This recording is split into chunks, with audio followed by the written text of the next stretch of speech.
ಒಂದೆಡೆ ಇಡೀ ಜಗತ್ತೇ ಕುತೂಹಲದಿಂದ ಅಯೋಧ್ಯೆಯ ಶ್ರೀರಾಮ ಮಂದಿರ ಉದ್ಘಾಟನೆ ನಡೆದಿದ್ರೆ ಮತ್ತೊಂದೆಡೆ ಪ್ರಭು ಶ್ರೀರಾಮನ ಪೂಜೆಗೆ ಕುರುಬರ ಕಂಬಳಿ ಹೋಗ್ತಿದೆ.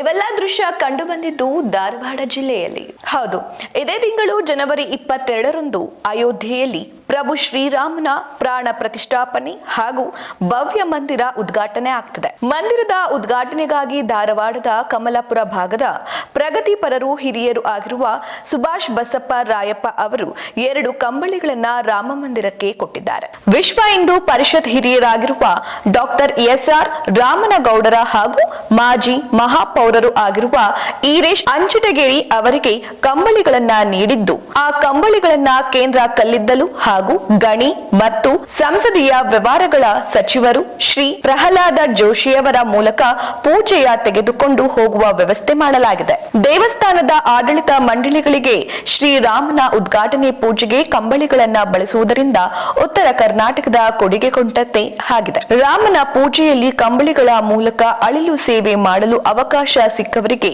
ವಿಶ್ವ ಹಿಂದೂ ಪರಿಷತ್ತಿನ ಹಿರಿಯರು ಕಂಬಳಿಗಳನ್ನ ಹಸ್ತಾಂತರಿಸಿಕೊಂಡು ಶುಭ ಹಾರೈಸಿದರು.